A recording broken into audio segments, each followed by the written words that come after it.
2017 ਵਿੱਚ ਇੱਥੋਂ ਦੀ ਬਿਜਲੀ ਕੱਟੀ ਜਾਣੀ, ਜ਼ਿੰਮੇਵਾਰ ਕਿਹਨੂੰ ਮੰਨਦੇ ਹੋ? ਸਿਸਟਮ ਨੂੰ, ਇਸ ਪੋਲੀਟੀਕਲ ਸਿਸਟਮ ਨੂੰ, ਜਾਂ ਕੋਈ ਹੋਰ ਵਜ੍ਹਾ ਮੰਨਦੇ ਹੋ?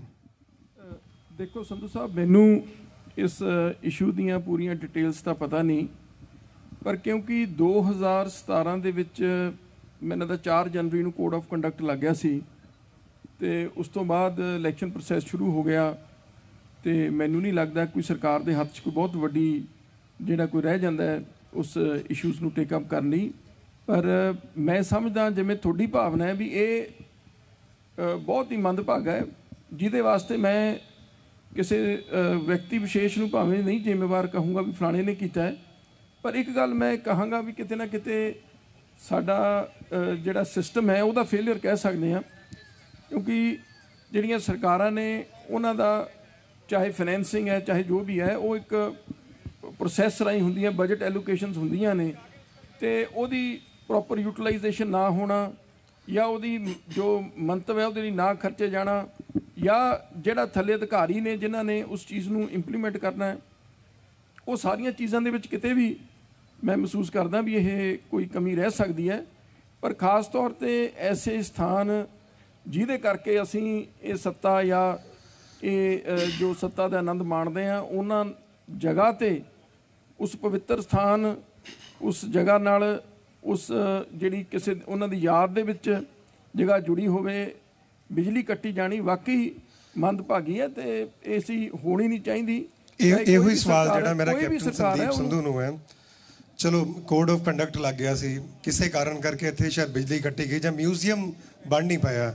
ਤੁਹਾਡੀ ਸਰਕਾਰ ਪਿਛਲੇ 4.5 ਸਾਲ ਤੋਂ ਪੰਜਾਬ 'ਚ ਹੈ, ਸੜਕਾਂ ਵੀ ਬਣਦੀਆਂ ਰਹੀਆਂ, ਬਹੁਤ ਕੁਝ ਕਰਦੇ ਰਹੇ ਹੋ, ਲੇਕਿਨ ਇੱਕ ਜਿਹੜੀ ਯਾਦਗਾਰ ਮੇਰੇ ਖਿਆਲ ਨਾਲ ਸਭ ਤੋਂ ਜ਼ਰੂਰੀ ਜਿਹੜਾ ਇੱਕ ਸੁਪਨਾ ਪੰਜਾਬ ਦਾ ਸੀ, ਜਿਸ ਭਗਤ ਸਿੰਘ ਦਾ ਨਾਮ ਹਰ ਬੱਚੇ ਦੀ ਜ਼ੁਬਾਨ 'ਤੇ ਹੈ। ਹੁਣ ਅਸੀਂ ਦੇਖਿਆ ਸਕੂਲ ਦੇ ਬੱਚਿਆਂ ਨੇ ਬਹੁਤ ਵਧੀਆ ਪਰਫਾਰਮੈਂਸ ਦਿੱਤੀ ਔਰ ਸ਼ਾਇਦ ਲੂ ਕੰਢੇ ਖੜੇ ਹੁੰਦੇ ਆ। 75 ਸਾਲ ਤੋਂ ਜ਼ਿਆਦਾ ਹੋ ਗਏ ਇਸ ਘਟਨਾ ਨੂੰ, ਲੇਕਿਨ ਅੱਜ ਵੀ ਭਗਤ ਸਿੰਘ ਦੀ ਸ਼ਹਾਦਤ, ਉਹਨਾਂ ਦੇ ਜਿਹੜੇ ਸਾਥੀ ਸੀ ਰਾਜਗੁਰੂ ਔਰ ਸੁਖਦੇਵ ਦੀ ਸ਼ਹਾਦਤ ਨਾਲ ਇੱਕ ਪ੍ਰੇਰਨਾ ਮਿਲਦੀ ਹੈ। ਕੀ ਤੁਸੀਂ ਇੱਕ ਆਪਣੀ ਸਰਕਾਰ ਦੇ ਵਿੱਚ ਯਕੀਨੀ ਬਣਾਓਗੇ ਕਿ ਇਹੋ ਜਿਹੀ ਗਲਤੀ ਕਦੀ ਨਾ ਹੋਵੇ, ਔਰ ਜੋ ਜ਼ਿੰਮੇਵਾਰ ਲੋਕ ਸੀਗੇ ਇਸ ਪਿੱਛੇ, ਉਹਨਾਂ ਪਿੱਛੇ ਕੋਈ ਕੜੀ ਕਾਰਵਾਈ ਹੋਣੀ ਚਾਹੀਦੀ? ਧੰਨਵਾਦ ਜਗਦੀਪ ਜੀ। ਮੇਰੇ ਖਿਆਲ 'ਚ ਸਾਡੇ ਫਾਰਮਰ ਫਾਈਨਾਂਸ ਮਿਨਿਸਟਰ ਢੀਂਡਸਾ ਸਾਹਿਬ ਇੱਥੇ ਬੈਠੇ ਹੈ, ਬੜੀ ਇਹਨਾਂ ਨੇ ਤਫਸੀਲ ਨਾਲ ਗੱਲ ਸਮਝਾਈ ਹੈ ਕਿ ਜਿਹੜਾ ਸਾਡਾ ਸਿਸਟਮ ਹੈਗਾ ਡਾਊਨ ਦ ਲਾਈਨ, ਜਿਹੜੀ ਸੋਚ ਹੁੰਦੀ ਹੈ ਜਿੱਥੋਂ ਸ਼ੁਰੂਆਤ ਹੁੰਦੀ ਹੈ ਔਰ ਜਿੱਥੇ ਆ ਕੇ ਉਸ ਦੀ ਇੰਪਲੀਮੈਂਟੇਸ਼ਨ ਅਤੇ ਇਵੈਂਚੁਅਲੀ ਕੰਪਲੀਸ਼ਨ ਅਤੇ ਉਸ ਤੋਂ ਬਾਅਦ ਅਕਾਊਂਟੇਬਿਲਿਟੀ ਹੋਣੀ ਹੁੰਦੀ ਹੈ, ਉੱਥੇ ਵਾਕਿਆ ਹੀ ਇੱਕ ਸਿਸਟਮ ਦੇ ਇੱਕ ਬਹੁਤ ਵੱਡਾ ਫਰਕ ਹੈ। ਜਿੱਥੇ ਤੱਕ ਤੁਸੀਂ ਮਿਊਜ਼ੀਅਮ ਦੀ ਗੱਲ ਕੀਤੀ, ਜਿੰਨਾ ਮੈਨੂੰ ਯਾਦ ਹੈ ਕਿ ਜਦੋਂ ਪੰਜਾਬ ਦੇ ਮੌਜੂਦਾ ਮੁੱਖ ਮੰਤਰੀ ਇੱਥੇ ਆਏ ਸੀਗੇ ਇਸ ਸਾਲ ਦੇ ਵਿੱਚ ਹੀ, ਇਸ ਡਿਸਟ੍ਰਿਕਟ ਐਡਮਿਨਿਸਟ੍ਰੇਸ਼ਨ ਨੇ ਜੋ ਇਸ ਮਿਊਜ਼ੀਅਮ ਵਾਸਤੇ ਫਾਈਨਾਂਸ ਦੀ ਜ਼ਿਕਰ ਕੀਤਾ ਸੀਗਾ, ਉਹ ਜਿਹੜੀ ਇੰਸਟਾਲਮੈਂਟ ਸੀਗੀ ਉਹ ਜਾਰੀ ਕਰ ਦਿੱਤੀ ਗਈ ਸੀ। ਇਨਕੰਪਲੀਟ ਹੋਣਾ ਗੱਲ ਇੱਕ ਗੱਲ ਹੈ, ਅੰਡਰ ਕੰਸਟਰਕਸ਼ਨ ਜਾਂ ਜਿਹੜਾ ਉਸਦਾ ਕੰਮਕਾਰ ਚੱਲ ਰਿਹਾ ਹੈਗਾ ਉਹ ਦੂਸਰੀ ਗੱਲ ਹੈ। ਬਟ ਇਹ ਇਵੈਂਚੁਅਲੀ ਜਿਹੜੀ ਤੁਸੀਂ ਗੱਲ ਪੁੱਛੀ ਉਹਦਾ ਜਵਾਬ ਇਹੀ ਬਣਦਾ ਕਿ ਜੇ ਇਹ ਇਨਕੰਪਲੀਟ ਪਿਆ ਤਾਂ ਬਿਲਕੁਲ ਸਰਕਾਰ ਦੀ ਰਿਸਪੋਂਸਿਬਿਲਿਟੀ ਹੈ, ਔਰ ਤੁਸੀਂ ਅੱਜ ਇੱਥੇ ਮੰਚ 'ਤੇ ਬੁਲਾਇਆ, ਇਹ ਜਿਹੜੀ ਤੁਸੀਂ ਗੱਲ ਅੱਜ ਸਾਹਮਣੇ ਰੱਖੀ ਹੈਗੀ ਹੈ, ਇਸ ਨੂੰ ਪੰਜਾਬ ਦੇ ਮੁੱਖ ਮੰਤਰੀ ਤੱਕ ਪਹੁੰਚਾਉਣਾ ਔਰ ਇਸ ਚੀਜ਼ ਨੂੰ ਯਕੀਨੀ ਬਣਾਉਣਾ ਮੈਂ ਆਪਦੀ ਡਿਊਟੀ 'ਤੇ ਫਰਜ਼ ਸਮਝਾਂਗਾ। Thank you. ਲਗਭਗ 18 ਕਰੋੜ ਰੁਪਏ ਦੀ ਗ੍ਰਾਂਟ ਸੀ। ਅੱਜ ਅਸੀਂ ਸਾਰੇ ਗਰਮੀ 'ਚ ਬੈਠੇ ਹਾਂ, ਸ਼ਾਇਦ ਸਰਕਾਰ ਦੀ ਨਲਾਇਕੀ ਕਹਿ ਸਕਦੇ, ਕਿਉਂਕਿ ਮੇਰੇ ਪਿੱਛੇ ਠੀਕ ਇੱਕ ਆਡੀਟੋਰੀਅਮ ਵੀ ਬਣ ਰਿਹਾ ਸੀ ਔਰ ਸ਼ਾਇਦ ਅੱਜ ਸਭ ਲੋਕ ਸਾਡੇ ਮਹਿਮਾਨ ਜਾਂ ਤੁਸੀਂ ਲੋਕ ਵੀ ਏਸੀ 'ਚ ਬੈਠੇ ਹੁੰਦੇ, ਲੇਕਿਨ ਉਹ ਏਸੀ ਨਹੀਂ ਸੀ ਅੰਦਰ, ਸੋ ਸਾਨੂੰ ਓਪਨ 'ਚ ਕਰਨਾ ਪਿਆ। ਚਲੋ ਬਹਿਰਹਾਲ ਗੱਲਬਾਤ ਦਾ ਸਿਲਸਿਲਾ ਅੱਗੇ ਵਧਾਉਂਦੇ ਹਾਂ। ਸਾਡੇ ਨਾਲ ਮੰਚ 'ਤੇ ਬਰਜਿੰਦਰ ਸਿੰਘ ਜੀ ਨੇ, ਇਹ NRI ਨੇ ਔਰ ਬਾਹਰੋਂ ਇੱਕ ਸੁਪਨਾ ਲੈ ਕੇ ਆਏ ਆ, ਕਿਉਂਕਿ ਆਮ ਤੌਰ 'ਤੇ ਹੁੰਦਾ ਇਸ ਮੰਚ ਤੋਂ ਬੜੀਆਂ ਗੱਲਾਂ ਹੋਈਆਂ, ਨਸ਼ਾ ਰੋਕਣ ਦੀ ਗੱਲ ਹੋਈ ਜਾਂ ਇੰਪਲੋਇਮੈਂਟ ਦੀ ਗੱਲ ਹੋਈ ਜਾਂ ਸਪੋਰਟਸ ਨੂੰ ਅੱਗੇ ਲੈ ਕੇ ਜਾਣ ਦੀ, ਲੇਕਿਨ ਇੱਕ ਸ਼ਖਸ ਆ ਜਿਹੜੇ ਲਗਾਤਾਰ ਇਨਵਾਇਰਮੈਂਟ ਵੱਲ ਧਿਆਨ ਦੇ ਰਹੇ ਆ। ਇਹਨਾਂ ਬਾਰੇ ਥੋੜੀ ਇੰਟਰੋਡਕਸ਼ਨ ਦੇ ਦਈਏ। ਕਰੀਬ 20,000 ਤੋਂ ਜ਼ਿਆਦਾ ਪਲਾਂਟਸ ਜਿਹੜੇ ਫਲਦਾਰ ਪਲਾਂਟਸ ਜਿਹੜੇ ਆ ਉਹ ਪਿੰਡ ਜਾ ਕੇ ਲਾ ਰਹੇ ਆ ਔਰ ਪ੍ਰੇਰਿਤ ਕਰ ਰਹੇ ਆ ਲੋਕਾਂ ਨੂੰ, ਤਾਂ ਕਿ ਵਾਤਾਵਰਨ ਬਹੁਤ ਜ਼ਰੂਰੀ ਹੈ। ਲਗਾਤਾਰ ਗਲੋਬਲ ਵਾਰਮਿੰਗ ਨਾਲ ਨੁਕਸਾਨ ਹੋ ਰਿਹਾ, ਚਾਹੇ ਉਹ ਬੱਚਾ ਚਾਹੇ ਬਜ਼ੁਰਗ ਹੈ, ਔਰ ਜੋ ਇੱਕ ਟ੍ਰੈਜਡੀ ਆਪਾਂ ਕਹਿ ਸਕਦੇ ਹਾਂ ਜਿਹੜਾ ਕੋਵਿਡ ਆਇਆ, ਇਹੋ ਜਿਹੀਆਂ ਬਹੁਤ ਸਾਰੀਆਂ ਬਿਮਾਰੀਆਂ ਜਿਹੜੀਆਂ ਨੇ ਸ਼ਾਇਦ ਵਾਤਾਵਰਨ ਕਰਕੇ ਆ ਰਹੀਆਂ। ਬਰਜਿੰਦਰ ਜੀ, ਇਹ ਪ੍ਰੇਰਨਾ ਕਿੱਥੋਂ ਆਈ ਔਰ ਤੁਸੀਂ ਤੁਹਾਡੀ ਜਰਨੀ ਕਿਵੇਂ ਰਹੀ? US ਤੁਸੀਂ ਰਹਿੰਦੇ ਸੀ, ਇੱਥੇ ਕਿਵੇਂ ਪਹੁੰਚੇ ਔਰ ਕਿਵੇਂ ਪ੍ਰੇਰਿਤ ਹੋਏ ਕਿ ਮੈਂ ਇਸ ਵਾਤਾਵਰਨ ਨੂੰ ਬਚਾਉਣ ਵਿੱਚ ਯੋਗਦਾਨ ਦੇਣਾ? ਸਤਿ ਸ਼੍ਰੀ ਅਕਾਲ ਜੀ। ਪਹਿਲਾਂ ਇੱਥੇ ਆਉਣ 'ਤੇ ਜੀ ਨਿਊਜ਼ ਸਾਰਿਆਂ ਦਾ ਬਹੁਤ ਬਹੁਤ ਧੰਨਵਾਦ। ਔਰ ਜਦ ਮੈਨੂੰ ਇਸ ਪ੍ਰੋਗਰਾਮ 'ਤੇ ਆਉਣ ਲਈ ਸੱਦਿਆ ਗਿਆ ਸੀ ਤਾਂ ਮੈਨੂੰ ਇੱਕ ਵਿਸ਼ਾ ਦਿੱਤਾ ਸੀ, ਭਗਤ ਸਿੰਘ ਦੀ ਸੋਚ ਅਤੇ ਅੱਜ ਦੇ ਨੌਜਵਾਨ ਦੀ ਸੋਚ। ਪਹਿਲਾਂ ਮੈਂ ਉਹਨੂੰ ਥੋੜ੍ਹਾ ਜਿਹਾ ਉਸ ਪਾਸੇ ਵਿਸ਼ੇ 'ਤੇ ਆਵਾਂਗਾ, ਫਿਰ ਮੈਂ ਇਸ ਵਾਤਾਵਰਣ ਦੇ ਵਿਸ਼ੇ 'ਤੇ ਵੀ ਜ਼ਰੂਰ ਆਵਾਂਗਾ। 1947 ਵਿੱਚ ਦੇਸ਼ ਆਜ਼ਾਦ ਹੋਇਆ। ਭਗਤ ਸਿੰਘ ਵਰਗੇ ਸੂਰਬੀਰਾਂ ਨੇ ਜੋ ਕੁਰਬਾਨੀਆਂ ਦਿੱਤੀਆਂ ਸੀ ਉਹਦਾ ਨਤੀਜਾ ਹੋਇਆ। ਪਹਿਲਾਂ ਤਾਂ ਉਹ ਆਜ਼ਾਦੀ ਮੁਬਾਰਕ, ਪਰ ਉਸ ਦੇ ਨਾਲ ਉਸ ਦਿਨ ਸਾਡਾ ਪੰਜਾਬ ਵੀ ਵੰਡਿਆ ਗਿਆ। ਜੋ ਅਸੀਂ ਮਰਬਿਆਂ ਦੇ ਮਾਲਕ ਸੀ, ਕਨਾਲਾਂ ਵਿੱਚ ਆ ਕੇ ਰਹਿਣ ਲਈ ਮਜਬੂਰ ਹੋਏ। ਸਾਨੂੰ ਉਹਨਾਂ 10 ਲੱਖ ਸ਼ਹੀਦਾਂ ਨੂੰ ਵੀ ਸ਼ਰਧਾਂਜਲੀ ਦੇਣੀ ਬਹੁਤ ਜ਼ਰੂਰੀ ਬਣਦੀ ਆ। ਮੇਰੇ ਖੁਦ ਪੜਦਾਦਾ ਜੀ ਸਰਦਾਰ ਕਰਤਾਰ ਸਿੰਘ ਔਰ 5 ਮੈਂਬਰ, ਜਦੋਂ ਮੈਨੂੰ ਦਾਦੀ ਜੀ ਔਰ ਸਾਡੇ ਪਰਿਵਾਰ ਦੇ ਮੈਂਬਰ ਗੱਲਾਂ ਸੁਣਾਉਂਦੇ ਹੁੰਦੇ ਸੀ ਵੀ ਜਦੋਂ ਅਸੀਂ ਰਾਹ 'ਚ ਆ ਰਹੇ ਸੀ ਤਾਂ ਨਾ ਤੂੜੀ ਮੁੱਕ ਗਈ, ਵੀ ਪੱਠੇ ਪਸ਼ੂਆਂ ਮੁੱਕ ਗਏ, ਅਤੇ ਜਦੋਂ ਤੂੜੀ ਲੈਣ ਗਏ ਤਾਂ ਉੱਥੇ ਉਹਨਾਂ ਨੇ ਹਮਲਾ ਕਰਕੇ 6 ਮੈਂਬਰ ਘਰ ਦੇ ਮਾਰ ਦਿੱਤੇ ਗਏ। ਮੇਰਾ ਪਿਛੋਕੜ, ਮੇਰੇ ਨਾਨਕਾ ਪਰਿਵਾਰ 105 ਚੱਕ ਬੰਗਾ, ਜਿਸ ਪਿੰਡ ਤੋਂ ਸਰਦਾਰ ਭਗਤ ਸਿੰਘ ਦਾ ਜਨਮ ਹੋਇਆ, ਉਸ ਪਿੰਡ ਤੋਂ, ਔਰ ਉਹ ਪਰਿਵਾਰ ਵੀ ਉੱਜੜ ਕੇ ਖਟਕੜ ਕਲਾਂ ਦੇ ਬਿਲਕੁਲ ਨਾਲ ਕਰੀਹਾ ਪਿੰਡ, ਮੇਰੇ ਨਾਨਾ ਜੀ ਦਾ ਨਾਂ ਵੀ ਸਰਦਾਰ ਭਗਤ ਸਿੰਘ ਸੀ, ਇੱਥੇ ਆ ਕੇ ਵਸੇ। ਔਰ ਇੱਥੋਂ ਸਾਡੀ ਜਿਹੜੀ ਇਹ ਜ਼ਿੰਦਗੀ ਸ਼ੁਰੂ ਹੋਈ। ਔਰ ਜਿਹੜੀ ਸੋਚ 'ਤੇ ਗੱਲ ਆਉਂਦੀ ਆ, ਜਵਾਨੀ 'ਤੇ ਗੱਲ ਆਉਂਦੀ ਆ, ਮੈਂ ਉਹਨੂੰ ਵੀ ਇੱਕ ਅਗਲਾ ਸਟੈਪ ਲੈ ਕੇ ਚੱਲਾਂਗਾ। ਅੱਜ ਦੇ ਵਿਸ਼ੇ ਦੇ ਵਿੱਚ ਸਰਦਾਰ ਜੋ ਸਾਡੇ ਮਿਨਿਸਟਰ ਇੱਥੇ ਉਹਨਾਂ ਦੇ ਬੇਟੇ ਜੀ ਆਏ, ਸਿੱਧੂ ਜੀ, ਉਹਨਾਂ ਨੇ ਕਿਹਾ ਵੀ ਉਸ ਵੇਲੇ ਸਾਨੂੰ ਆਜ਼ਾਦੀ ਦੀ ਲੋੜ ਕਿਉਂ ਪਈ, ਵੀ ਅਸੀਂ ਆਪਣੀ ਆਵਾਜ਼ ਨਹੀਂ ਸੀ ਬੁਲੰਦ ਕਰ ਸਕਦੇ। ਹੋਰ ਉਹਨਾਂ ਨੇ 3 ਨੁਕਤੇ ਦੇ ਕੇ ਕਿਹਾ ਸ਼ਾਇਦ 100% ਅੱਜ ਵੀ ਕਾਮਯਾਬ ਨਹੀਂ ਹੋਏ। ਮੈਂ ਕੁਛ ਵਿਸ਼ੇ ਸਾਂਝੇ ਕਰਾਂਗਾ। 2012 ਦੇ ਵਿੱਚ ਇਸ ਖਟਕੜ ਕਲਾਂ ਦੀ ਪਵਿੱਤਰ ਧਰਤੀ 'ਤੇ ਸਾਡੇ CM ਸਾਹਿਬ ਸਪੀਚ ਕਰ ਰਹੇ ਸੀ, ਸੇਮ ਕੁਐਸਚਨ, ਸੇਮ ਡਾਇਲੌਗ, ਵੀ ਸਾਨੂੰ ਆਜ਼ਾਦੀ ਦੀ ਲੋੜ ਪਈ ਤੇ ਪਈ ਕਿਉਂ? ਅਸੀਂ ਆਪਣੇ ਹੱਕ ਦੀ ਗੱਲ ਨਹੀਂ ਸੀ ਕਰ ਸਕਦੇ, ਸਾਨੂੰ ਕੰਮ ਕਰ ਨਹੀਂ ਸੀ ਮਿਲਦਾ, ਸਾਨੂੰ ਜੋ ਸਹੂਲਤਾਂ ਗੋਰਿਆਂ ਨੂੰ ਮਿਲਦੀਆਂ ਸੀ ਸਾਡੇ ਬੱਚਿਆਂ ਨੂੰ ਨਹੀਂ ਮਿਲਦੀਆਂ ਸੀ, ਇੱਥੋਂ ਤੱਕ ਕਿ ਅਸੀਂ ਆਪਣੀ ਆਵਾਜ਼ ਬੋਲ ਕੇ ਨਹੀਂ ਸੀ ਦੱਸ ਸਕਦੇ। ਅਤੇ ਹਲੇ ਉਹ ਸਪੀਚ ਕਰ ਰਹੇ ਸੀ ਅਤੇ ਕੁਛ ਬੇਰੁਜ਼ਗਾਰ ਨੌਜਵਾਨ ਉੱਠ ਕੇ ਖੜ੍ਹੇ ਹੋ ਕੇ ਝੰਡਾ ਜਦੋਂ ਖੜ੍ਹਾ ਕੀਤਾ ਨਾ, ਅਤੇ ਉੱਥੇ ਉਹਨਾਂ ਦੇ ਡੰਡੇ ਪੈਣ ਲੱਗ ਪਏ। ਅਤੇ ਮੈਂ ਉਹਨਾਂ 'ਚ ਸੋਚ ਰਿਹਾ ਸੀ ਕਿ ਆਹ ਆਜ਼ਾਦੀ ਲੈਣੀ ਸੀ ਅਸੀਂ? ਇਹ ਭਗਤ ਸਿੰਘ ਦੇ ਸੁਪਨਿਆਂ ਦੀ ਆਜ਼ਾਦੀ ਸੀ। ਅਤੇ ਅੱਜ ਮੁੱਖ ਮੰਤਰੀ ਦੇ ਸਲਾਹਕਾਰ ਸਾਹਿਬ ਬੈਠੇ, ਬਹੁਤ ਜੀ ਆਇਆਂ ਨੂੰ ਔਰ ਧੰਨਵਾਦ ਜਿਹੜੇ ਇਸ ਮੰਚ 'ਤੇ ਆਏ। ਸਾਡੇ ਇਸ ਤੋਂ ਪਹਿਲਾਂ 3 MLA ਬੋਲ ਕੇ ਗਏ। MLA ਉਹ ਹੁੰਦੇ ਆ ਜਿਨ੍ਹਾਂ ਨੂੰ ਲੈਜਿਸਲੇਟਿਵ ਮੈਂਬਰ ਕਹਿੰਦੇ, ਜਿਹੜੇ ਸਾਡੇ ਕਾਨੂੰਨ ਬਣਾਉਂਦੇ ਆ।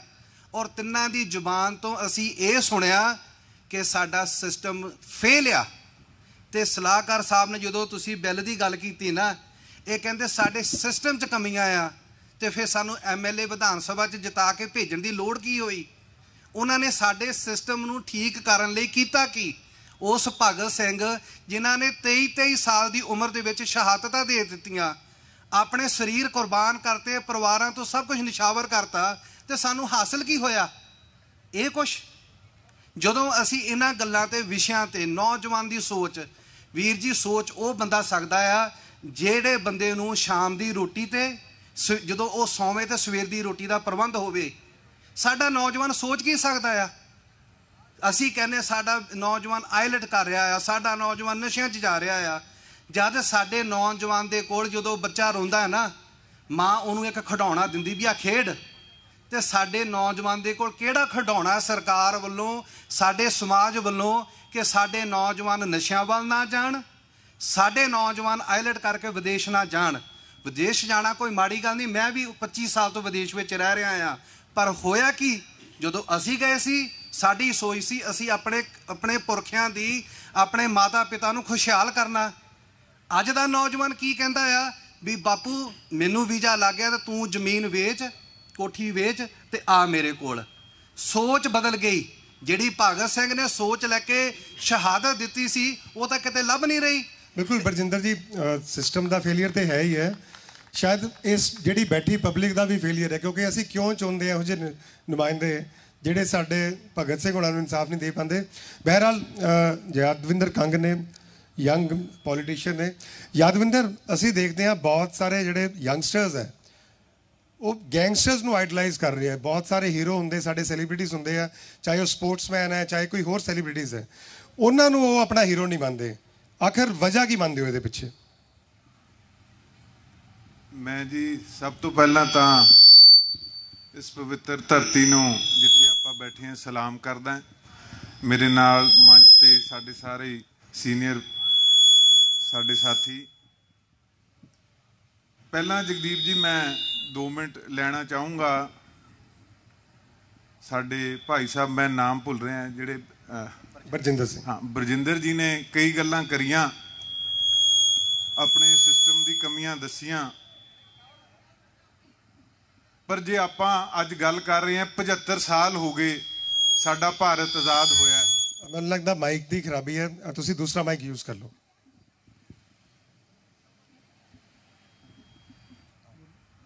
ਜੀ ਹੈਲੋ, ਮੈਂ ਗੱਲ ਕਰ ਰਿਹਾ ਸੀ ਜੀ ਅੱਜ 75 ਸਾਲ ਹੋ ਗਏ ਆਪਣੇ ਭਾਰਤ ਵਰਸ਼ ਨੂੰ ਆਜ਼ਾਦ ਹੋਏ।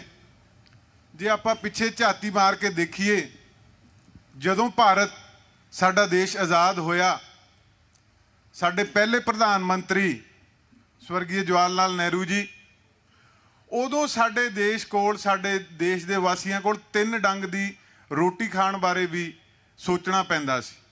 ਉਸ ਕਦਮ ਤੋਂ ਲੈ ਕੇ ਹੌਲੀ ਹੌਲੀ ਅਸੀਂ ਕਦਮ ਚੱਕੇ, ਸਰਕਾਰਾਂ ਆਈਆਂ, ਕਈ ਕਦਮ ਚੱਕੇ ਗਏ ਪੰਜਾਬ ਵਾਸਤੇ। ਜੇ ਗ੍ਰੀਨ ਰੈਵੋਲੂਸ਼ਨ ਦੀ ਗੱਲ ਕਰੀਏ, ਵਾਈਟ ਰੈਵੋਲੂਸ਼ਨ ਦੀ ਗੱਲ ਕਰੀਏ, ਕਈ ਹੋਰ ਇਹੋ ਜਿਹੇ ਕਦਮ ਸਰਕਾਰਾਂ ਨੇ ਚੱਕੇ, ਤਾਂ ਅਸੀਂ ਅੱਜ ਇੱਥੇ ਪਹੁੰਚੇ ਹਾਂ ਕਿ ਅੱਜ ਪੰਜਾਬ ਦਾ ਨਾਮ ਪੂਰੇ ਦੁਨੀਆ 'ਚ ਲੋਕ ਜਾਣਦੇ ਆ ਕਿ ਪੰਜਾਬ ਭਾਰਤ ਦਾ ਇੱਕ ਸੂਬਾ ਹੈ ਜਿਹਨੇ ਪੂਰੇ ਦੁਨੀਆ 'ਚ, ਮੈਂ ਤਾਂ ਕਹੂੰਗਾ, ਲੋਕਾਂ ਦੇ ਦਿਲ ਜਿੱਤੇ ਹੋਏ ਆ।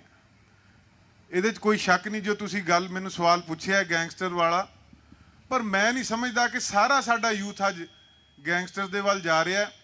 ਬਹੁਤ ਸਾਡੇ ਨੌਜਵਾਨ ਸਾਥੀ, ਕਈ ਪੜ੍ਹ ਲਿਖ ਕੇ, ਖਾਸ ਕਰ ਸਾਡੇ ਪੰਜਾਬੀ ਸਾਥੀ, ਬਹੁਤ ਵਧੀਆ ਚੰਗੀ ਕੰਪਨੀਆਂ 'ਚ ਟੌਪ ਲੈਵਲ ਤੇ ਨੌਕਰੀਆਂ ਕਰ ਰਹੇ ਆ।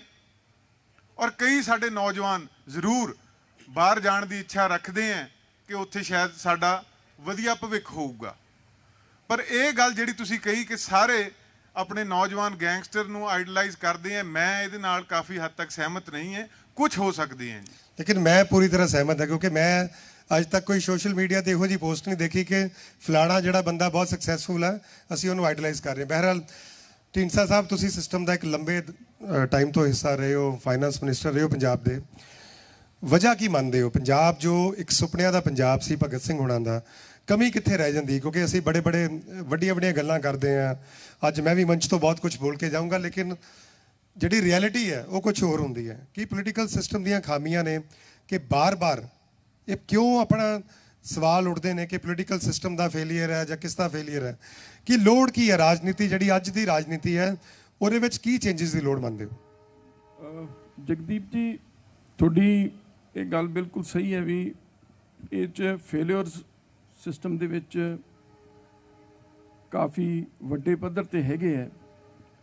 ਪਰ ਮੈਂ ਸਮਝਦਾ ਕਿ ਜੇ ਅਸੀਂ ਓਵਰਆਲ ਦੇਖੀਏ ਕਿ ਅਸੀਂ ਇਕਨੋਮਿਕਲੀ ਅੱਗੇ ਵੱਧ ਗਏ, ਅਸੀਂ ਇਨਫਰਾਸਟ੍ਰਕਚਰ ਵਧਾ ਲਿਆ, ਪਰ ਸਾਡਾ ਜੋ ਇੱਕ ਸਮਾਜਿਕ ਤੌਰ ਤੇ ਸੋਚ ਸੀ, ਸਾਡਾ ਕਿਰਦਾਰ ਸੀ, ਚਾਹੇ ਪੋਲੀਟੀਕਲ ਕਹੋ ਸਮਾਜਿਕ ਕਹੋ, ਮੈਂ ਸਮਝਦਾ ਅਸੀਂ ਪਿਛੜ ਗਏ। ਪਿਛਲੇ 70 ਸਾਲਾਂ 'ਚ ਇਸ ਪੱਖ ਤੋਂ ਅਸੀਂ ਅੱਗੇ ਵਧਣ ਦੀ ਬਜਾਏ ਪਿੱਛੇ ਗਏ ਹਾਂ। ਸਾਨੂੰ ਜੋ ਸਾਡਾ ਕਿਤੇ ਹੁੰਦੀ ਸੀ ਦੇਸ਼ ਪ੍ਰਤੀ ਇੱਕ ਸੇਵਾ ਭਾਵਨਾ, ਉਹ ਸਾਡੇ ਕਰੈਕਟਰ ਦੇ ਵਿੱਚੋਂ ਮੈਨੂੰ ਲੱਗਦਾ ਖਤਮ ਹੋ ਗਈ, ਨਿਜਵਾਦ ਵੱਧ ਗਿਆ। ਸੋ ਇਹਦੇ ਲਈ ਸਿਸਟਮ ਖਰਾਬ ਹੋਣ ਵਾਸਤੇ ਵੀ ਜੋ ਸਾਡਾ ਸੋਸਾਇਟੀ ਦਾ ਸਟਰਕਚਰ ਹੈ, ਸੋਸਾਇਟੀ ਦੇ ਵਿੱਚ ਪਿਛਲੇ ਸਮੇਂ 'ਚ ਤੁਸੀਂ ਦੇਖੋ ਉਣਤਾਈਆਂ ਪੈਦਾ ਹੋਈਆਂ, ਕੋਈ ਅਸੀਂ ਉਣਤਾਈਆਂ ਖਤਮ ਕਰਨ ਵੱਲ ਨਹੀਂ ਵਧੇ। ਸੋ ਇਹ ਸਾਨੂੰ ਜਦ ਤੱਕ ਅਸੀਂ ਸ਼ੁਰੂ ਤੋਂ, ਜਦ ਬੱਚਾ ਛੋਟਾ ਹੈ, ਉਹਦਾ ਕਰੈਕਟਰ ਬਿਲਡਿੰਗ ਵੱਲ ਧਿਆਨ ਨਹੀਂ ਦੇਵਾਂਗੇ, ਉਹਦੀ ਸੋਚ ਨੂੰ ਸਾਰੂ ਬਣਾਉਣ ਵੱਲ ਨਹੀਂ ਤੁਰਾਂਗੇ, ਤਾਂ ਫਿਰ ਉਹਦਾ ਇੱਕ ਸਿਸਟਮ ਹੈ। ਆਖਰ ਅਸੀਂ ਚਾਹੇ ਪੋਲੀਟੀਸ਼ੀਅਨ ਹੈ, ਚਾਹੇ ਆਫਿਸਰ ਹੈ, ਚਾਹੇ ਕੋਈ ਹੋਰ ਮੁਲਾਜ਼ਮ ਹੈ, ਸਾਰੇ ਉਸ ਸਮਾਜ ਦਾ ਹਿੱਸਾ। ਅਤੇ ਉਹ ਸਮਾਜ ਦੀ ਜਿਹੜੀ ਕਿਤੇ ਨਾ ਕਿਤੇ ਉਹ ਸੋਚ ਜਿਹੜੀ ਝਲਕਦੀ ਹੈ, ਸਾਨੂੰ ਮੈਂ ਸਮਝਦਾ ਸਭ ਤੋਂ ਵੱਧ ਅੱਜ ਲੋੜ ਹੈ ਕਿ ਅਸੀਂ ਆਪਦੀ ਜਿਹੜਾ ਹੈ ਨੌਜਵਾਨ ਪੀੜ੍ਹੀ ਹੈ ਉਹਨਾਂ ਨੂੰ ਇੱਕ ਚੰਗੀ ਸੇਧ ਦੇਣ ਵੱਲ ਚੱਲੀਏ। ਉਹਨਾਂ ਨੂੰ ਬਚਪਨ ਤੋਂ, ਜਿਵੇਂ ਤੁਸੀਂ ਕਿਹਾ ਗੈਂਗਸਟਰ ਹੈ, ਗੈਂਗਸਟਰ ਅੱਜ ਸਮਾਜ ਦੇ ਵਿੱਚ ਕੀ ਹੈ, ਕਿਉਂਕਿ ਇੱਕ ਰੋਬਿਨ ਹੁੱਡ ਦੇ ਤੌਰ 'ਤੇ ਗੈਂਗਸਟਰਸ ਨੂੰ ਪ੍ਰੋਜੈਕਟ ਕੀਤਾ ਜਾ ਰਿਹਾ। ਚਾਹੇ ਸਾਡੇ ਗਾਣੇ ਨੇ, ਚਾਹੇ ਕੁਛ ਹੈ, ਲੋਕ ਸਿਸਟਮ ਤੋਂ ਅੱਕ ਚੁੱਕੇ ਨੇ। ਉਹ ਮਹਿਸੂਸ ਕਰਦੇ ਵੀ ਸ਼ਾਇਦ ਇਸ ਸਿਸਟਮ ਨਾਲੋਂ ਤਾਂ ਇਹੀ ਬੈਟਰ ਨੇ ਜਿਹੜੇ ਇੰਸਟੈਂਟ ਜਸਟਿਸ ਦਿੰਦੇ ਆ, ਜਾਂ ਕੁਛ ਨਾ ਕੁਛ ਸਾਨੂੰ ਜਿਹੜਾ ਹੈ ਐਸਪੀਰੇਸ਼ਨ ਨੇ ਜਿਹੜੀ ਨੌਜਵਾਨਾਂ ਦੀਆਂ, ਉਹਨਾਂ ਨੂੰ ਕਿਤੇ ਨਾ ਕਿਤੇ, ਕਿਉਂਕਿ ਸਾਡਾ ਜੋ ਪੰਜਾਬ ਦਾ ਨੌਜਵਾਨ ਹੈ ਬੜਾ ਐਗਰੈਸਿਵ ਨੇਚਰ ਹੈ। ਬਾਕੀ ਹੋਰ ਸੂਬਿਆਂ ਨਾਲੋਂ ਸਾਡੀ ਇੱਕ ਕਰੈਕਟਰ, ਜਿਵੇਂ ਮੈਂ ਕਿਹਾ, ਥੋੜ੍ਹਾ ਜਿਹਾ ਡਿਫਰੈਂਟ, ਅਸੀਂ ਐਗਰੈਸਿਵ ਹਾਂ। ਅਤੇ ਉਹਦਾ ਬਟ ਜਿਹੜਾ ਨੈਚੁਰਲ ਹੈ ਵੀ ਉਹ ਜਦ ਮਾਯੂਸੀ ਆਉਂਦੀ ਹੈ ਤਾਂ ਉਹ ਅਗਰੈਸਿਵ ਨੇਚਰ ਜਿਹੜਾ ਹੈ ਉਹ, ਚਾਹੇ ਉਹਨੂੰ ਅਸੀਂ ਜਿਹੜਾ ਕ੍ਰਾਈਮ ਕਹੀਏ, ਚਾਹੇ ਹੋਰ ਕਿਸੇ ਰੂਪ ਦੇ ਵਿੱਚ ਕਹੀਏ, ਉਹ ਫਿਰ ਉਹ ਉਸ ਜਿਹੜਾ ਸਾਹਮਣੇ ਆਉਂਦਾ ਹੈ। ਸੋ ਸਾਨੂੰ, ਮੈਂ ਸਮਝਦਾ ਕਿ ਐਜ਼ ਅ ਸੁਸਾਇਟੀ ਜਿਹਦੇ ਵਿੱਚ ਸਭ ਤੋਂ ਅਹਿਮ ਰੋਲ ਸਿਆਸਤਦਾਨਾਂ ਦਾ, ਮੈਂ ਇਹ ਨਹੀਂ ਕਹਾਂਗਾ ਬਿਲਕੁਲ, ਕਿਉਂਕਿ ਇੱਕ ਉਸ ਸਟਰਕਚਰ ਦੇ ਟੌਪ 'ਤੇ ਸਿਆਸਤਦਾਨ ਬੈਠੇ ਜਿਨ੍ਹਾਂ ਦੀ ਸਭ ਤੋਂ ਵੱਧ ਸਾਡੀ ਡਿਊਟੀ ਬਣਦੀ ਹੈ, ਪਰ ਕਿਤੇ ਨਾ ਕਿਤੇ ਸਾਡਾ ਸਾਰਾ ਹੀ ਜਿਹੜਾ ਪਿਰਾਮਿਡ ਹੈ ਉਹ ਕਮਜ਼ੋਰ ਹੋ ਚੁੱਕਿਆ ਹੈ। ਉਹਨੂੰ ਮਜ਼ਬੂਤ ਕਰਨ ਦੀ ਲੋੜ। ਬਿਲਕੁਲ, ਉਹ ਵੈਲਿਊਜ਼ 'ਤੇ ਸ਼ਾਇਦ ਧਿਆਨ ਨਾ ਤੇ ਸਕੂਲ ਟਾਈਮ ਦਿੱਤਾ ਜਾਂਦਾ ਔਰ ਨਾ ਕਾਲਜ ਟਾਈਮ, ਔਰ ਸ਼ਾਇਦ ਜੁਆਇੰਟ ਫੈਮਲੀਜ਼ ਜਿਹੜੀਆਂ ਹੁੰਦੀਆਂ ਸੀ, ਇਹੋ ਹੀ ਕਨਸੈਪਟ ਸੀ ਕਿ ਭਾਈਚਾਰਾ ਬਹੁਤ ਸੀ, ਲੇਕਿਨ ਹੁਣ ਨਿਊਕਲੀਅਰ ਫੈਮਲੀਜ਼ ਦਾ ਨੁਕਸਾਨ ਵੀ ਹੁੰਦਾ। ਕੈਪਟਨ ਸੰਦੀਪ ਸੰਧੂ, ਤੁਸੀਂ ਇੱਕ ਸਧਾਰਨ ਪਰਿਵਾਰ 'ਚੋਂ ਆਏ ਹੋ, ਕੋਈ ਪੋਲੀਟੀਕਲ ਬੈਕਗਰਾਊਂਡ ਨਹੀਂ ਹੈ। ਇੱਕ ਆਮ ਨੌਜਵਾਨ ਲਈ ਕਿੰਨਾ ਮੁਸ਼ਕਿਲ ਹੁੰਦਾ ਹੈ ਪੋਲਿਟਿਕਸ 'ਚ ਆਉਣਾ, ਆਪਣੀ ਜਗ੍ਹਾ ਬਣਾਉਣੀ ਔਰ ਉਸ ਸਿਸਟਮ ਨੂੰ ਤੋੜਨਾ, ਕਿਉਂਕਿ ਆਮ ਤੌਰ 'ਤੇ ਦੇਖਦੇ ਹਾਂ ਕਿ ਰਵਾਇਤੀ ਜਿਹੜੇ ਪੋਲੀਟੀਸ਼ੀਅਨਸ ਜਾਂ ਪੋਲੀਟੀਕਲ ਪਾਰਟੀਜ਼ ਹੈ ਉਹ ਲਗਾਤਾਰ ਇੱਕ ਪਰਿਵਾਰਵਾਦ ਚੱਲਦਾ ਹੈ। ਜਿਹੜੇ ਨੌਜਵਾਨ ਨੇ, ਜਿਹੜੇ ਪੋਲਿਟਿਕਸ 'ਚ ਆ ਕੇ ਇੱਕ ਚੇਂਜ ਬਣਨਾ ਚਾਹੁੰਦੇ ਆ, ਜਿਹੜੇ ਭਗਤ ਸਿੰਘ ਦੇ ਸੁਪਨਿਆਂ ਨੂੰ ਸਾਕਾਰ ਕਰਨਾ ਚਾਹੁੰਦੇ ਆ, ਉਹਨਾਂ ਨੂੰ ਤੁਸੀਂ ਕੀ ਕਹਿਣਾ ਚਾਹੋਗੇ? ਕਿਉਂਕਿ ਤੁਹਾਡਾ ਐਕਸਪੀਰੀਅੰਸ ਵੀ ਬੜਾ ਵਿਲੱਖਣ ਰਿਹਾ, ਤੁਸੀਂ ਮਰਚੈਂਟ ਨੇਵੀ 'ਚ ਕੈਪਟਨ ਸੀ ਔਰ ਉੱਥੋਂ ਪੋਲਿਟਿਕਸ 'ਚ ਆਏ। ਮੈਂ ਜਾਣਨਾ ਚਾਹਾਂਗਾ ਉਹ ਜਰਨੀ ਕਿਵੇਂ ਰਹੀ ਔਰ ਨੌਜਵਾਨ ਜਿਹੜੇ ਹੈ ਉਹ ਕਿਵੇਂ ਰਾਜਨੀਤੀ ਵਿੱਚ ਆਪਣਾ ਯੋਗਦਾਨ ਦੇ ਸਕਦੇ? ਹਾਂ ਜਗਦੀਪ ਜੀ, ਇਸ ਤਰ੍ਹਾਂ ਹੈ ਕਿ ਮਿਡਲ ਕਲਾਸ ਫੈਮਲੀਜ਼ ਦੇ ਵਿੱਚ ਤੁਹਾਨੂੰ ਬਚਪਨ ਤੋਂ ਹੀ ਬੜੀਆਂ ਮਿਡਲ ਕਲਾਸ ਵੈਲਿਊਜ਼ ਦਿੱਤੀਆਂ ਜਾਂਦੀਆਂ। ਜਿਹੜੇ ਵੈਲਿਊਜ਼ ਦੀ ਗੱਲ ਢੀਂਡਸਾ ਸਾਹਿਬ ਨੇ ਕੀਤੀ, ਪਰਿਵਾਰਿਕ ਤੌਰ 'ਤੇ ਉਹਦੀ ਸ਼ੁਰੂਆਤ ਹੁੰਦੀ ਹੈ, ਪਰ ਇੱਕ ਮਿਡਲ ਕਲਾਸ ਦੇ ਬੱਚੇ ਨੂੰ ਬੜੀ ਜਲਦੀ ਇਹ ਗੱਲ ਸਮਝ ਆਉਣੀ ਲੱਗ ਪੈਂਦੀ ਹੈ ਕਿ ਮੇਰੇ ਪਰਿਵਾਰ ਕੋਲੇ ਇੱਕ ਲਿਮਿਟਿਡ ਰਿਸੋਰਸਿਸ ਹੈ। ਜੇ ਮੈਂ ਜ਼ਿੰਦਗੀ ਦੇ ਵਿੱਚ ਕੁਝ ਕਰਨਾ ਹੈ ਤਾਂ ਮੈਨੂੰ ਇਸ ਤੋਂ ਅੱਗੇ ਸੋਚਣਾ ਪੈਣਾ ਹੈ। ਉਹ ਸੋਚ ਦੇ ਵਿੱਚ ਕਈ ਵਾਰ ਪੇਰੈਂਟਸ ਯੋਗਦਾਨ ਪਾਉਂਦੇ ਆ, ਕਈ ਵਾਰ ਪਰਿਵਾਰ ਦਾ ਇੱਕ ਹਿੱਸਾ ਬਣਿਆ ਹੈ ਉਹ ਯੋਗਦਾਨ ਪਾਉਂਦਾ ਹੈ। ਤੁਸੀਂ ਪੋਲੀਟੀਸ਼ੀਅਨਸ ਦੀ ਗੱਲ ਕੀਤੀ ਕਿ ਜੀ ਪੋਲੀਟਿਕਸ ਦੇ ਵਿੱਚ ਪਰਿਵਾਰਵਾਦ ਹੈ। ਮੈਂ ਥੋੜ੍ਹਾ ਜਿਹਾ ਹਟ ਕੇ ਗੱਲ ਕਹੂੰਗਾ ਕਿ ਕਿਉਂਕਿ ਪੋਲੀਟੀਸ਼ੀਅਨਸ ਦੇ ਵਿੱਚ ਇਹ ਗੱਲ ਅਕਸਰ ਕਹੀ ਜਾਂਦੀ ਹੈ, ਪਰ ਤੁਸੀਂ ਉਹ ਪਰਿਵਾਰ ਲੈ ਲਓ ਜਿਸ ਪਰਿਵਾਰ ਦੇ ਵਿੱਚ ਪਰਿਵਾਰ ਦਾ ਮੈਂਬਰ ਕੋਈ ਫੌਜ 'ਚ ਗਿਆ, ਉਹ ਪਰਿਵਾਰ ਲੈ ਲਓ ਜਿਸ ਦੇ ਵਿੱਚ ਪਰਿਵਾਰ ਦਾ ਕੋਈ ਮੈਂਬਰ ਟੀਚਰ ਬਣ ਗਿਆ। ਕਿਤੇ ਨਾ ਕਿਤੇ ਪਰਿਵਾਰ ਦਾ ਉਹ ਜਿਹੜਾ ਬਿਲਟਅਪ ਹੈ ਉਹ ਤੁਹਾਨੂੰ ਉਸ ਪਾਸੇ ਲੈ ਜਾਂਦਾ ਹੈ। ਤੁਸੀਂ ਦੱਸਿਆ ਮੈਂ ਮਰਚੈਂਟ ਨੇਵੀ 'ਚ ਗਿਆ ਤਾਂ ਮੇਰੀ ਜਿਹੜੀ ਦੂਜੀ ਪੁਸ਼ ਸੀ ਉਹ ਗਈ, ਹੁਣ ਤੀਜੀ ਚਲੀ ਗਈ ਹੈ। ਮੇਰਾ ਭਤੀਜਾ ਚਲਾ ਗਿਆ, ਮੇਰੇ ਭਾਂਜਾ ਚਲਾ ਗਿਆ। ਸੋ ਕੇਵਲ ਸਿਆਸਤ ਦੇ ਵਿੱਚ ਕਹਿਣਾ ਇਹ ਗੱਲ ਕਿ ਜੀ ਸਿਆਸਤਦਾਨ ਆਪਦੇ ਪਰਿਵਾਰ ਨੂੰ ਅੱਗੇ ਲੈ ਕੇ ਜਾਂਦੇ ਆ, ਮੈਂ ਮਹਿਸੂਸ ਕਰਦਾ ਸਾਰੇ ਪਾਸੇ ਇਹ ਚੀਜ਼ ਫੈਲੀ ਵੀ ਹੈ। ਲੇਕਿਨ ਬਹੁਤ ਸਾਰੀ ਪੋਲੀਟੀਕਲ ਪਾਰਟੀ ਵਿੱਚ ਤਰਜੀਹ ਨਹੀਂ ਦਿੱਤੀ ਜਾਂਦੀ ਨੌਜਵਾਨਾਂ ਨੂੰ। ਸੋ ਹੁਣ ਮੈਂ ਕਿਵੇਂ ਜਗ੍ਹਾ ਬਣਾ ਸਕਦੇ ਆਪਣੀ? ਸੋ ਮੈਂ ਆਪਦੇ ਤੇ ਆ ਜਾਂਦਾ, ਇਸ 'ਚ ਕੋਈ ਸ਼ੱਕ ਨਹੀਂ ਕਿ ਇੱਕ ਪਰਿਵਾਰ ਦੇ ਵਿੱਚ ਜੇ ਮੈਂ ਸਿਆਸੀ ਪਰਿਵਾਰ ਵਿੱਚੋਂ ਹੁੰਦਾ ਤਾਂ ਮੈਂ ਜਿਸ ਜਗ੍ਹਾ 'ਤੇ ਜਿਸ ਮੁਕਾਮ 'ਤੇ ਅੱਜ ਪਹੁੰਚਿਆ, ਇਸ ਦੀ ਸ਼ੁਰੂਆਤ 2006 'ਚ ਸ਼ੁਰੂ ਕੀਤੀ। ਇੱਕ ਪਾਰਟੀ ਦੇ ਲੜ ਲੱਗਿਆ, ਫਿਰ ਇੱਕ ਇਨਸਾਨ ਦੇ ਲੜ ਲੱਗਿਆ ਜਿਹੜੇ ਪੰਜਾਬ ਦੇ ਹੁਣ ਮੌਜੂਦਾ ਮੁੱਖ ਮੰਤਰੀ ਹੈ। 2008 'ਚ ਉਹਨਾਂ ਦੇ ਮੈਂ ਕੋਲ ਪਹੁੰਚ ਕੀਤੀ। ਵਾਕਿਆ ਹੀ ਮੈਂ ਮਹਿਸੂਸ ਕਰਦਾ ਕਿ ਇੱਥੇ ਆ ਕੇ ਜ਼ਰੂਰ ਫਰਕ ਪੈ ਜਾਂਦਾ ਹੈ ਕਿ 6 ਦੀ ਜਿਹੜਾ ਮੈਂ ਸਫ਼ਰ ਸ਼ੁਰੂ ਕੀਤਾ ਮੈਨੂੰ ਉਹ ਜਿਵੇਂ ਆਪਾਂ ਕਹਿੰਦੇ ਹਾਂ ਰੂੜੀ ਦੀ 10 ਸਾਲ ਬਾਅਦ ਸੁਣੀ ਜਾਂਦੀ ਹੈ, ਮੈਨੂੰ ਸਿਆਸਤ ਦੇ ਵਿੱਚ ਇਲੈਕਸ਼ਨ ਲੜਨ ਦਾ ਮੌਕਾ ਜਿਹੜਾ ਸੀ ਉਹ 2019 'ਚ ਆ ਕੇ ਮਿਲਿਆ। ਸੋ ਇੱਥੇ ਮੈਂ ਜ਼ਰੂਰ ਮਹਿਸੂਸ ਕਰਦਾ ਕਿ ਇੱਕ ਫ਼ਰਕ ਰਹਿ ਜਾਂਦਾ ਹੈ। ਪਰ ਜਗਦੀਪ ਜੀ ਗੱਲ ਇਸ ਤਰ੍ਹਾਂ ਹੈ ਕਿ ਜਿਹੜੀ ਸਿਆਸਤ ਹੈਗੀ ਹੈ ਇਸ ਦੇ ਵਿੱਚ ਪਰਿਵਾਰ, ਬੜੇ ਪਰਿਵਾਰ ਆਪਾਂ ਨਾ ਲਈਏ, ਪੰਜਾਬ ਦੇ ਵਿੱਚ ਹਰਿਆਣੇ ਦੇ ਵਿੱਚ ਹੈ ਜਿੱਥੇ ਪਰਿਵਾਰਵਾਦ ਚੱਲਿਆ, ਪਰ ਅੱਜ ਉਹ ਪਰਿਵਾਰ ਕਿਤੇ ਹੀ ਨਹੀਂ ਰਿਹਾ। ਬਿਲਕੁਲ, ਸਿਆਸਤ 'ਚ ਬੜੇ ਨਵੇਂ ਤਜਰਬੇ ਹੋ ਰਹੇ ਆ, ਨਵੀਆਂ ਪਾਰਟੀਜ਼ ਆ ਰਹੀਆਂ ਔਰ ਸ਼ਾਇਦ ਨੌਜਵਾਨਾਂ ਲਈ ਮੌਕੇ ਨਵੇਂ ਮਿਲ ਰਹੇ ਆ। ਬਰਜਿੰਦਰ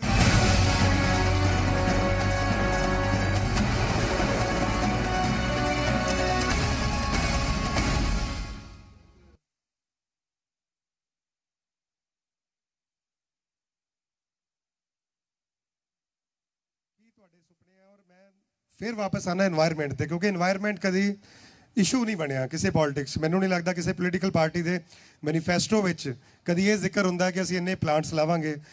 चंगी गल ये भी है कि शायद मौजूदा सरकार ने बहुत सारे प्लांट्स पिंडां दे विच लाउण दा एक टीचा मिथ्या सी, किन्ने लगे हो तो शायद तुसीं लोग बेहतर जानते हो। एनवायरमेंट कितना ज़रूरी है, क्योंकि आने वाली पंजाब का पानी शायद अगले 50 साल च खत्म हो जाएगा, पंजाब च पानी रेगिस्तान बन जाएगा।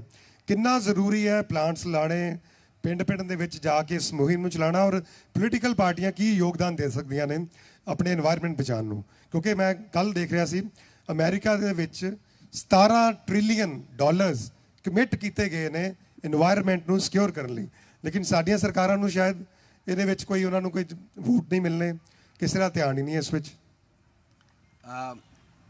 मैं हुण एनवायरमेंट के विषय ते आउणा चाहना आ।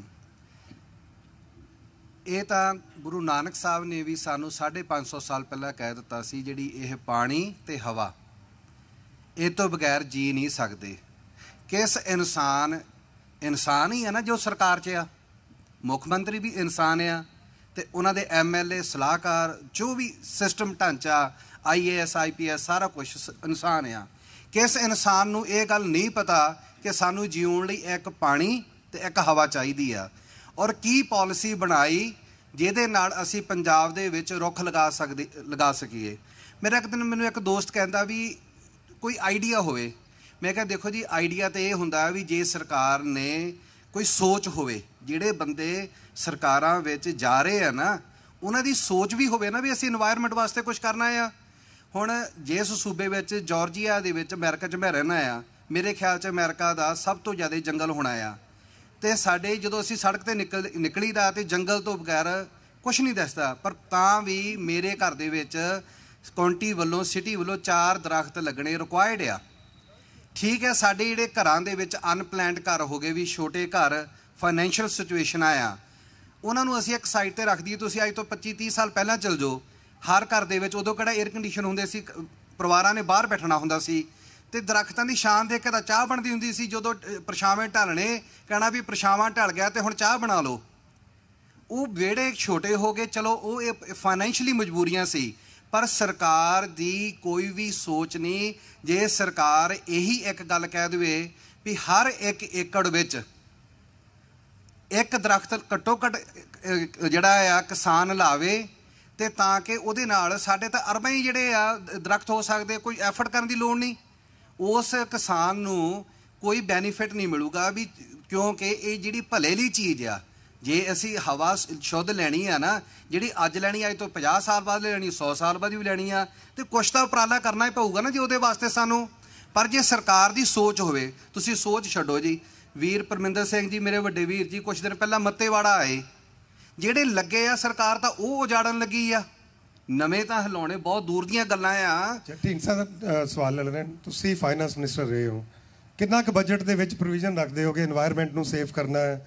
ਕੁਝ ਚੰਗੇ ਐਕਸਪੈਰੀਮੈਂਟ, ਕਿਉਂਕਿ ਵਰਲਡ ਓਵਰ ਇੱਕ ਕਨਸੈਪਟ ਬਣ ਗਿਆ ਕਿ ਜਿਹੜਾ ਇਲੈਕਟ੍ਰੋਨਿਕ ਕਾਰਸ ਆ ਰਹੀਆਂ ਨੇ ਕਿ ਕਿਸ ਤਰ੍ਹਾਂ ਕਲੀਨ ਫਿਊਲ ਲੈ ਕੇ ਆਈਏ, ਪਰ ਆਪਣੇ ਤਾਂ ਮੈਂ ਦੇਖਦਾ ਆਪਾਂ ਸੜਕ ਤੇ ਖੜੇ ਆ ਔਰ ਦੇਖ ਲਓ ਨਜ਼ਾਰਾ, ਡੀਜ਼ਲ ਗੱਡੀਆਂ ਦੀ ਪੋਲਿਊਸ਼ਨ ਦੇਖ ਲਓ, ਜਾਂ ਬਾਕੀ ਆਈ ਥਿੰਕ ਜਿਹੜੀਆਂ ਪੈਟਰੋਲ ਦੇ ਵਾਹੀਕਲਸ ਉਹਨਾਂ ਦੀ ਪੋਲਿਊਸ਼ਨ ਬਰਾਬਰ ਹੁੰਦੀ ਹੈ। ਸਰਕਾਰਾਂ ਕਿਉਂ ਨਹੀਂ ਧਿਆਨ ਦਿੰਦੀਆਂ এনवायरमेंट ਨੂੰ ਬਚਾਉਣ ਲਈ, ਔਰ ਪ੍ਰੋਵੀਜ਼ਨ ਕਿੰਨਾ ਕੁ ਹੁੰਦਾ ਹੈ ਫੰਡਸ ਵਿੱਚ?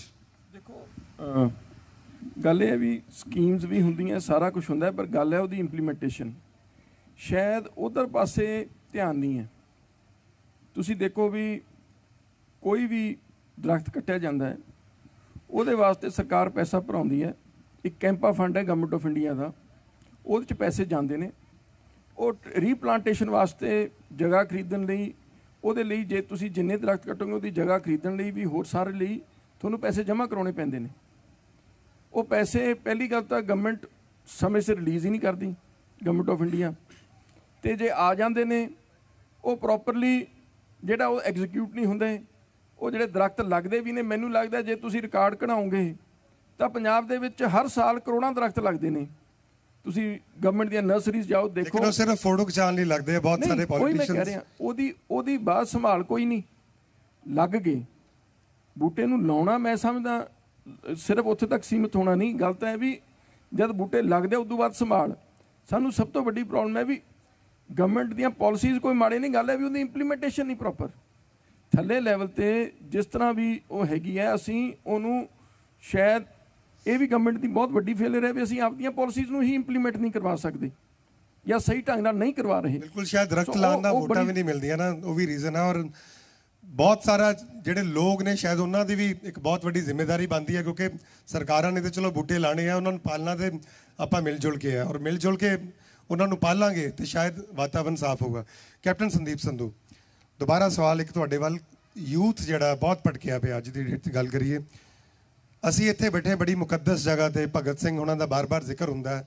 ਬੱਚੇ ਆਏ, ਉਹਨਾਂ ਨੇ ਜੋ ਇੱਥੇ ਸਕਿੱਟ ਪੇਸ਼ ਕੀਤੀ, ਸ਼ਾਇਦ ਇਹ ਰੋਲ ਮਾਡਲ ਨੇ ਬੱਚੇ। ਵਜ੍ਹਾ ਕੀ ਮੰਨਦੇ ਹੋ? ਪਿਛਲੇ ਦਿਨੀ ਅਸੀਂ ਦੇਖਿਆ ਮੋਹਾਲੀ 'ਚ ਇੱਕ ਅਜਿਹਾ ਮਰਡਰ ਹੋਇਆ, ਬਹੁਤ ਸਾਰੇ ਲੋਕਾਂ ਦੇ ਵਿੱਚ ਸਵਾਲ ਉੱਠੇ ਕਿ ਹੁਣ ਮੋਹਾਲੀ ਵਿੱਚ ਵੀ ਇਸ ਤਰ੍ਹਾਂ ਦੇ ਮਰਡਰ ਹੋ ਰਹੇ ਹੈ। ਲਾਅ ਐਂਡ ਆਰਡਰ ਬਾਰ-ਬਾਰ ਕਿਉਂ ਫੇਲ ਹੁੰਦਾ ਹੈ? ਕਿਉਂ ਜਿਹੜਾ ਇਹ ਸਾਡੇ ਡੀਜੀਪੀ ਸਾਹਿਬ ਜਿਹੜੇ ਆ ਉਹਨਾਂ ਨੂੰ ਸਵਾਲ ਕਰੋ ਜਵਾਬ ਨਹੀਂ ਦਿੰਦੇ? ਉਹ ਕਹਿੰਦੇ ਜੀ ਅਸੀਂ ਇਸ ਬਾਰੇ ਕੁਝ ਨਹੀਂ ਬੋਲਾਂਗੇ, ਜਿਹੜੇ ਮੇਨ ਮੁੱਦੇ ਆ ਤੁਸੀਂ ਗੱਲ ਕਰੋ ਬਾਰਡਰ ਪਾਰ ਤੋਂ ਜਿਹੜੇ ਹਥਿਆਰ ਆ ਰਹੇ ਆ। ਇਨਰ ਲਾਅ ਐਂਡ ਆਰਡਰ ਕਿਹਦੀ ਜ਼ਿੰਮੇਵਾਰੀ ਮੰਨਦੇ ਹੋ? ਔਰ ਜੋ ਮਰਡਰ ਹੋਇਆ ਹੈ, ਕਿਉਂਕਿ ਬਹੁਤ ਸਾਰੇ ਲੋਕਾਂ ਦੇ ਮਨਾਂ 'ਚ ਸਵਾਲ ਹੈ ਕਿ ਇਸ ਵੇਲੇ ਕੋਈ ਬੰਦਾ ਵੀ, ਜਾਨ ਜਿਹੜੀ ਇੰਨੀ ਸਸਤੀ ਹੋ ਗਈ ਹੈ ਕਿ ਕਿਸੇ ਬੰਦੇ ਨੂੰ ਮਰਵਾਉਣਾ ਹੋਵੇ 2-4 5,000 ਦੇ ਕੇ ਬੰਦਾ ਮਰਵਾ ਲਓ। ਸਰਕਾਰ ਕਿਉਂ ਨਹੀਂ ਇਸ ਪਰ ਧਿਆਨ ਦੇ ਰਹੀ?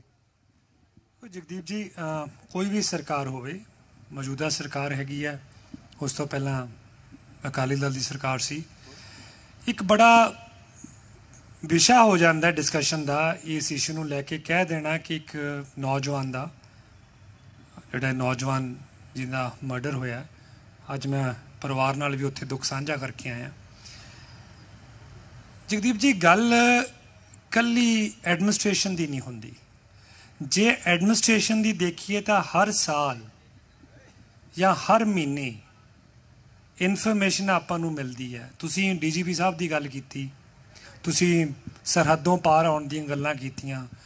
ਜਿੰਨਾ ਕੁਛ ਰਿਕਵਰ ਪਿਛਲੇ 1 ਸਾਲ ਦੇ ਵਿੱਚ ਜਾਂ 2 ਸਾਲਾਂ ਵਿੱਚ ਹੋਇਆ, ਇਹ ਤਾਂ ਰਿਕਵਰ ਹੋਇਆ, ਉਹ ਚੀਜ਼ਾਂ ਜਿਹੜੀਆਂ ਪੁਲਿਸ ਦੀ, BSF ਦੀ, ਸਾਰਿਆਂ ਦੀ ਐਫਰਟਸ ਨਾਲ ਉਹ ਫੜੀਆਂ ਗਈਆਂ। ਕੁਛ ਇਹੋ ਜਿਹੀਆਂ ਚੀਜ਼ਾਂ ਹੋਣੀਆਂ ਜਿਹੜੀਆਂ ਫੜੀਆਂ ਨਹੀਂ ਗਈਆਂ। Society, what is our role? ਕਈ ਆਪਾਂ ਵੀਡੀਓ ਆਫਟਰ ਵੀਡੀਓ ਵਾਇਰਲ ਕਰਦੇ ਹਾਂ। ਤੁਹਾਡੇ ਜਰਨਲਿਸਟ ਇੱਕ ਸਾਡੀ ਭੈਣ ਸੀ, ਉਹਦਾ ਮਰਡਰ ਹੋਇਆ ਯੂਪੀ ਦੇ ਵਿੱਚ, ਸ਼ਾਇਦ ਮੈਂ ਸਟੇਟ ਦਾ ਨਾਂ ਨਹੀਂ ਲੈਣਾ ਚਾਹੁੰਦਾ ਸੀ। ਮੋਟਰਸਾਈਕਲ ਤੋਂ, ਸਾਈਕਲਾਂ ਤੋਂ ਦੁਨੀਆ ਲੰਘ ਰਹੀ ਹੈ, ਕੋਈ ਰੁਕ ਨਹੀਂ ਰਿਹਾ। ਕਿਸੇ ਦੇ ਹੱਥ 'ਚ ਪਿਸਤੌਲ ਨਹੀਂ ਸੀ, ਇੱਕ ਚਾਕੂ ਸੀ।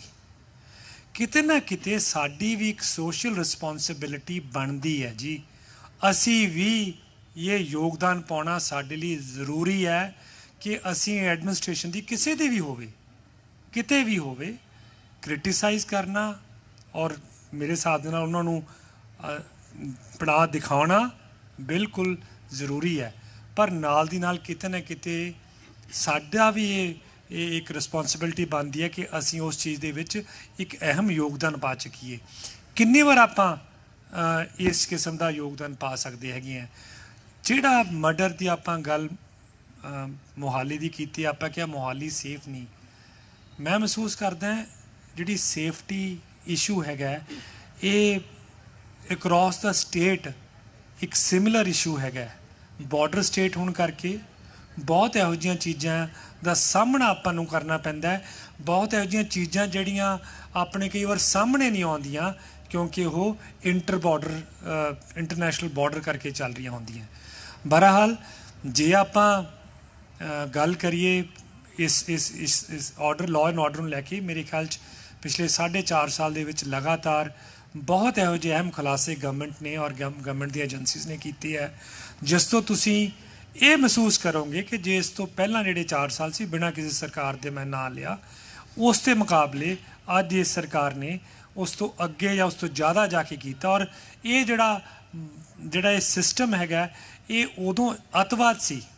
ਸੌਰੀ ਮੈਂ ਇੱਕ ਮਿੰਟ ਲੈਣ ਲੱਗਿਆ, ਕਿੰਨੀ ਦੇਰ ਪੰਜਾਬ ਨੇ ਉਸ ਸੰਤਾਪ ਝੱਲਿਆ।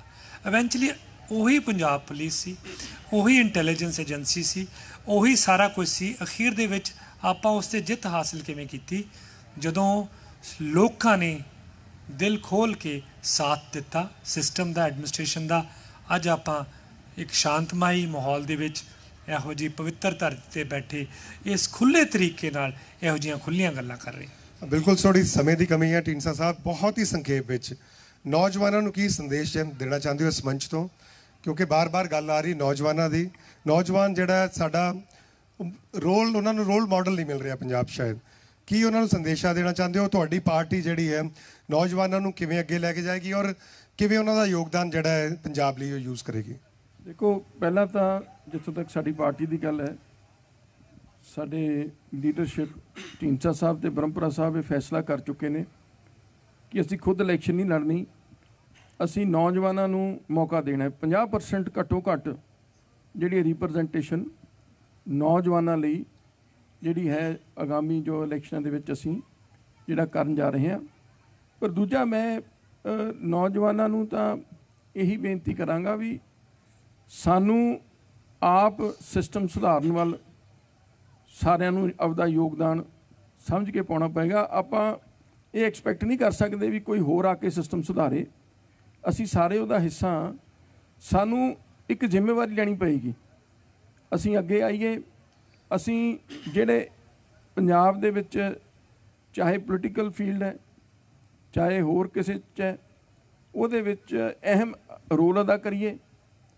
ਪਾਲਿਸੀ ਫਾਰਮੇਸ਼ਨ ਦੇ ਵਿੱਚ ਜੇ ਅਸੀਂ ਆਵਾਂਗੇ, ਜਿਹੜੇ ਨੌਜਵਾਨ ਕੋਈ ਚੇਂਜ ਲਿਆਉਣਾ ਚਾਹੁੰਦੇ ਆ, ਚਾਹੇ ਅਫਸਰ ਬਣ ਚਾਹੇ ਪੋਲੀਟੀਸ਼ੀਅਨ ਬਣ, ਤਾਂ ਹੀ ਅਸੀਂ ਇਸ ਸਿਸਟਮ ਨੂੰ ਚੇਂਜ ਕਰਨਾ ਚਾਹੀਦਾ। ਸਾਡੇ ਕੋਲ ਕੋਈ ਭੱਜਣਾ ਨਹੀਂ, ਅਸੀਂ ਉਹੀ ਸਾਡਾ ਪੰਜਾਬ ਹੈ, ਇਹਨੂੰ ਅਸੀਂ ਬਿਹਤਰ ਬਣਾਉਣਾ ਹੈ।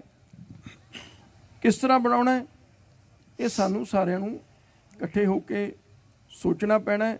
ਅੱਜ ਜਿਹੜਾ ਇੱਕ ਰੀਅਲਿਸਟਿਕ ਸਾਨੂੰ ਕੀ ਹੈ, ਅਸੀਂ ਇੱਕ ਮਿਰਾਜ ਦੇ ਵਿੱਚ ਜਿਉ ਰਹੇ ਹਾਂ ਵੀ ਸਾਨੂੰ, ਮੈਂ ਸਮਝਦਾ, ਇੱਕ ਰੀਅਲਿਸਟਿਕ ਸੋਚ ਲੈ ਕੇ ਚੱਲਣਾ ਚਾਹੀਦਾ। ਬਿਲਕੁਲ, ਸ਼ਾਇਦ ਸਮਾਜਿਕ ਜਿਹੜਾ ਭਾਈਚਾਰਾ ਸੀ ਉਹਨੂੰ ਸਟਰੋਂਗ ਕਰਨ ਦੀ ਲੋੜ ਆ, ਔਰ ਜਿਹੜਾ ਆਪਸੀ ਪਿਆਰ ਸੀ ਉਹ ਜਿਹੜਾ ਪੋਲੀਟੀਕਲ ਪਾਰਟੀਆਂ ਕਰਕੇ ਸ਼ਾਇਦ ਉਸ ਦੀ ਭੇਟ ਚੜ੍ਹ ਗਿਆ। ਔਰ ਲੋੜ ਹੈ ਪੰਜਾਬ ਨੂੰ ਇਕਜੁੱਟ ਰਹਿ ਕੇ, ਕਿਉਂਕਿ ਗਵਾਂਢੀ ਮੁਲਕ ਦੀ ਨਜ਼ਰ ਹਮੇਸ਼ਾ ਸਾਡੇ 'ਤੇ ਰਹੀ ਹੈ। ਲੋੜ ਹੈ ਇੱਕ ਦੂਸਰੇ ਦੀ ਤਾਕਤ ਬਣਨ ਦੀ, ਤਾਂ ਕਿ ਜਿਹੜੇ ਗਵਾਂਢੀ ਔਰ ਜਿਹੜੇ ਅੰਦਰ ਸਾਡੇ ਦੁਸ਼ਮਣ ਹਨ ਉਹਨਾਂ ਤੋਂ ਅਸੀਂ ਬਚ ਸਕੀਏ। ਬਹੁਤ ਬਹੁਤ ਸ਼ੁਕਰੀਆ ਤੁਹਾਡੇ ਤਿੰਨੇ ਮਹਿਮਾਨਾਂ ਦਾ। ਔਰ ਮੈਂ ਯਾਦਵਿੰਦਰ ਕੰਗ ਨੂੰ ਰਿਕੁਐਸਟ ਕਰਾਂਗਾ ਤੁਸੀਂ ਇੱਥੇ ਰਹੋ, ਔਰ ਬਾਕੀ ਮਹਿਮਾਨ ਤੁਸੀਂ ਆਪਣੇ ਕੀਮਤੀ ਸਮੇਂ 'ਚੋਂ ਵਕਤ ਕੱਢਿਆ, ਬਹੁਤ ਬਹੁਤ ਸ਼ੁਕਰੀਆ ਤੁਹਾਡਾ। ਔਰ ਉਮੀਦ ਕਰਦੇ ਹਾਂ ਕਿ ਜੋ ਇਹਨਾਂ ਨੇ ਗੱਲਾਂ ਕੀਤੀਆਂ ਉਹਨਾਂ ਤੋਂ ਸਾਡਾ ਸਮਾਜ ਦੇ ਨਾਲ ਨਾਲ ਸਾਡਾ ਯੂਥ ਹੈ ਉਹਨੂੰ ਜਿਹੜਾ ਹੈ ਕਾਫੀ ਪ੍ਰੇਰਨਾ ਮਿਲੇਗੀ।